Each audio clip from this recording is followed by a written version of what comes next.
Na ponta da agulha para você, já os melhores momentos de Acreditem Se Quiser. São Paulo 0, Ceará 1. Olha, eu sou um cara que não se esquece daquilo que fala, tanto por bem quanto por mal. Eu tinha dito aqui que o Crespo era um treinador pior do que o Luiz Zubeldia, que o Zubeldia estava saindo do São Paulo porque não tomava cafezinho com o coordenador, com o diretor de futebol, e isso acabou atrapalhando muito o seu trabalho e a sua relação profissional com membros do departamento de futebol do São Paulo, porque essa era a informação que eu tinha. Mas a informação que eu tinha dos jogadores e de quem acompanhava os treinamentos era ótima em relação ao Zubeldia, muita intensidade, sabia o que queria, tinha caminho para aquilo que queria e que, na contramão dessa história, a primeira passagem do Hernan Crespo não tinha sido tão qualificada nesta questão e menos intensa também. Isso é o que havia sido me passado, mas os resultados assim que o Hernan Crespo chegou eram resultados tão bons que eu falei, acho que eu estava errado, mas vamos aguardar mais um pouco.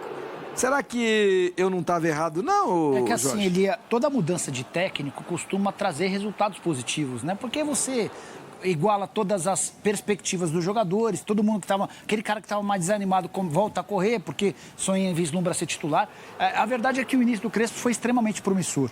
O São Paulo, que brigava contra o rebaixamento, deu sinais de que brigaria por vaga em Libertadores da América. Essa briga ainda existe. Só que as duas eliminações em Copas, para o Atlético Paranaense, em confrontos em que o São Paulo era muito melhor, e contra a LDU, em que o São Paulo criou todas as oportunidades do mundo e as desperdiçou, isso queimou o filme do São Paulo. Essa derrota para o Ceará, a primeira derrota do São Paulo na história do Campeonato Brasileiro como mandante para o Ceará, nunca havia acontecido, é a quarta derrota seguida do São Paulo. São Paulo vinha de derrotas para o Santos, duas derrotas para a LDU e mais essa. E a crise está estabelecida no São Paulo. Antes do jogo protesto, daqui a pouco a gente vai falar sobre isso, a situação do Carlos Belmonte é extremamente crítica, ele corre enorme risco de demissão, Júlio Casares extremamente pressionado e daqui a pouco até o Crespo vai entrar nessa dança das cadeiras. O ponto é, os caras mais caros do São Paulo, os caras contratados para decidirem, não conseguem jogar. E esse preço é super alto para um time endividado e que não tem condição financeira de fazer investimentos. Esses caras são Lucas Moura e Oscar, que não jogam, Caleri, que não joga. E aí, gestora, como é que a gente realiza essa missão? É um belo desafio, porque foram contratados 3 grandes estrelas para somar, mas que não conseguiram ficar no campo de jogo. Você citou aqui a questão do Crespo versus o Beldia, né? Eu entendo que o Zubeldia, sim, era um bom treinador, mas não tinha mais ambiente para estar no clube. O Crespo vem com uma mudança de ambiente e consegue bons resultados. Mas agora o que falta, Elia? Você vê que ele propõe jogo, ele cria situações. Agora, eu preciso que os jogadores façam gols. Eu preciso que os jogadores se defendam. Um treinador monta toda uma estratégia, mas ele precisa tecnicamente dos seus atletas. Como que pode uma equipe contra a LDU ter muito mais volume de jogo, ter muitas mais situações criadas, mas não consegue finalizar e é surpreendido em jogadas de contra-ataque? A mesma coisa acontece agora contra o Ceará. Uma equipe que propõe, mas em uma jogada de contra-ataque é surpreendido pelo adversário.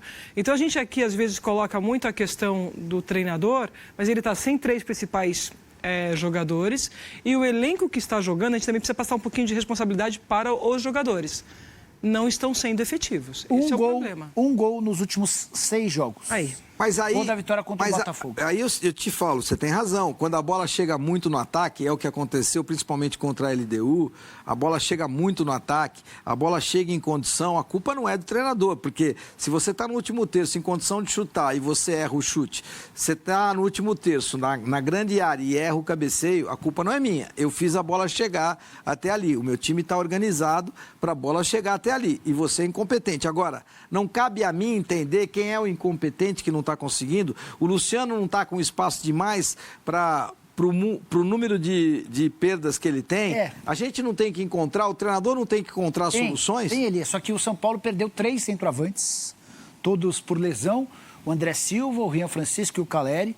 O São Paulo vendeu o Henrique Carmo, vendeu o Lucas Ferreira, vendeu o Matheus Alves. Foi um elenco que foi esfarelando. Isso sem citar os jogadores veteranos que não conseguem se colocar à disposição. Exceção a esse jogo que o São Paulo fez contra o Ceará, em que o São Paulo foi pior do que o Ceará, Em todas as outras partidas, não faltou repertório ofensivo, faltou qualidade para finalizar. Por exemplo, na derrota para o Cruzeiro por 1-0, o São Paulo faz bom jogo e consegue em muitos momentos, mesmo no Mineirão, se colocar melhor do que o Cruzeiro. Aí o São Paulo faz grande jogo contra o Botafogo e vence por apenas 1-0, desperdiçando um caminhão de gols. Vem o jogo com a LDU no Equador. O São Paulo perde por 2-0 num jogo que era para ter vencido por 3-2. Não fossem as falhas lá de trás e os gols perdidos. O Luciano perdeu 3 chances claras. O jogo contra o Santos eu vou descartar porque foi um time reserva. São Paulo perde por 1-0 para o Santos. Na volta contra a LDU, o São Paulo tinha 9 finalizações quando toma o primeiro gol por uma falha do Bobadilha. O Bobadilha livre, cabeceia e coloca o jogador em condição. Essa partida aqui já é reflexo das 2 eliminações. O São Paulo, um estádio para ninguém e no Morumbi pouca gente, causa um reflexo muito ruim. O São Paulo sem confiança, protestos de torcedores, dá para dizer, ele é sem medo de errar. O São Paulo vive uma crise sem precedentes, até porque essa crise técnica e esportiva dentro de campo, ela é aumentada, ela é ampliada por conta da questão financeira. O São Paulo passa por todas as dificuldades financeiras que você aí de casa pode imaginar. Pergunta que não quer calar. O Júlio Casares está com a corda no pescoço, mas ele é presidente eleito, então não pode ser sacado. Mas ele com a corda no pescoço, ele não derruba o Belmonte imediatamente? A relação entre eles é muito ruim. Porque há muita... assim, o Júlio Casares é reflexo de tudo que acontece no São Paulo. Se o departamento de futebol não entrega resultados, ele é cobrado. E há uma outra disputa. Há 2 grandes problemas, a falta de resultados do futebol atrelada a gastos muito maiores do que aqueles que estavam combinados. Então, o Belmonte, que toca o futebol, não consegue entregar resultado e não consegue respeitar o orçamento. Para piorar, há também uma questão eleitoral. A próxima eleição para presidente acontece apenas em dezembro do ano que vem. Mas, por incrível que possa parecer, o São Paulo já vive desses reflexos. E o Belmonte seria o candidato natural da situação. O Júlio Casares não quer ter o Belmonte e é grande a chance de o Belmonte ser demitido num futuro não tão distante. Esse é o ponto-chave, né? Como que pode um profissional que é o meu gestor, que cuida do meu orçamento, que sabe das minhas problemáticas, ser um possível candidato na próxima eleição? Está torcendo para tudo ficar ruim. Isso gera um problema, porque você coloca em xeque, aí é o conflito de interesse. Você coloca em xeque a gestão dele como o homem, o executivo, que contrata e vende atletas, abre o questionamento para dizer que essa má gestão é proposital para poder conseguir ser eleito na próxima eleição. Que momento delicado, e neste caso, no momento em que está o Júlio Casares sendo cobrado como está, demitir o Belmonte não seria nenhum absurdo, seria a tomada de decisão imediata para tentar estancar esse problema, essa crise que está tendo no São Paulo. Vou aproveitar e colocar o Júlio Casares para você aqui, porque o Júlio Casares está num momento delicado, mas hoje também fez a sua manifestação. Quero me desculpar, e olha, veio antes do jogo, hein? Quero me desculpar com cada um de vocês pelas frustrações e dores que uma eliminação ou mesmo uma derrota em qualquer situação causa em cada um dos mais de 20 milhões de tricolores espalhados pelo mundo. Como todos sabem, vivemos um período de sacrifícios para implantar uma reestruturação financeira e deixarmos o tricolor mais saudável economicamente. Desde que, com civilidade, todos têm direito de expor a sua opinião e as críticas construtivas nos ajudam na hora de encontrarmos o caminho correto, que quase nunca é o mais simples. Bom, é fato, o caminho correto nem sempre é o mais simples, mas você não precisa errar tanto também. O Júlio está errando muito. Está errando, assim como é o pacote São Paulo, né? São Paulo, muito mal financeiramente, fez escolhas extremamente equivocadas, Elia. Quando você tem o Oscar custando R$2.300.000 por mês, o Lucas Moura custando R$1.800.000 por mês, o Luiz Gustavo custando 700 mil mensais e o Caleri custando R$1.300.000, você soma esse pacote e chega a R$6 milhões. E esses 4 caras que custam 1/3 da folha salarial do São Paulo, Elia, não conseguem se colocar à disposição para jogar as principais partidas da temporada por motivos diversos. O Luiz Gustavo por conta de uma embolia pulmonar, o Caleri por conta de uma lesão no joelho, o Oscar e o Lucas Moura porque têm uma idade avançada e vão sofrer com a questão física. Questão física que tem afetado o São Paulo de maneira demasiada nos últimos anos. Vou colocar para a Ana poder analisar também os números do Oscar e do Lucas Moura, que são números, assim, tristes para quem ganha tanto.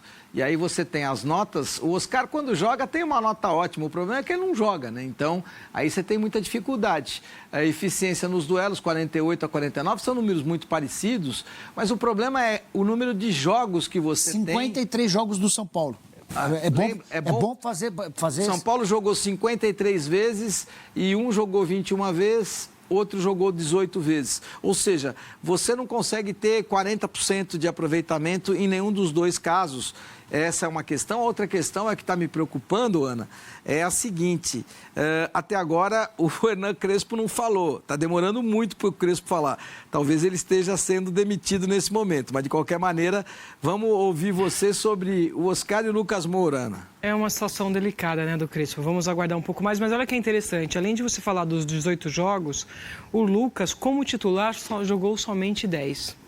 E o Oscar, 18 em função das lesões. Esse é um problema hoje no futebol para o gestor trabalhar, que é trabalhar com os números quando não são favoráveis, quando você coloca um investimento muito alto, apostando que esses jogadores vão te ajudar nas campanhas e nos títulos, e isso não acontece, Elia.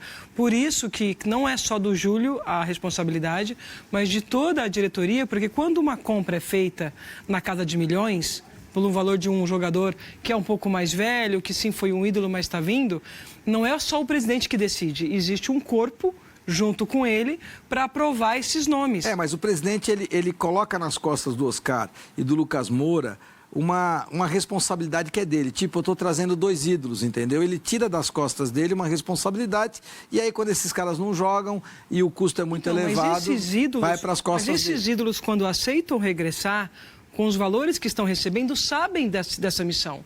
Não há ingênuo nesse jogo. Então, o jogador, quando vem como ídolo e está recebendo os milhões que estão recebendo, sabem do papel deles no clube.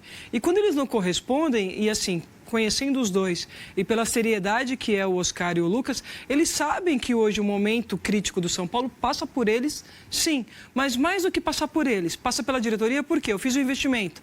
Eu vou me desfazer desse investimento? Abro ou não abro? Encerro esse contrato ou não encerro? Libero e comercializo? Eu acho assim, o gestor tem que encontrar a solução também. São várias tomadas de decisões que precisam ser tomadas e que o São Paulo, ele demora um pouco nas tomadas de decisões. Assim, ele demora. Quanto custa o Lucas Moura por ano? 24 milhões no mínimo. 800 vezes... 24, vai ter mais 13º, encargo social, que esse cara custa quase 30 milhões. Eu tenho que pensar, eu vou me desfazer de um jogador de grande qualidade da base por 50 milhões, se um cara desse me custa 30, nada contra o Lucas Moura, nada contra o Oscar. A situação não está aí, a situação está em você fazer gestão. Gestão é escolha.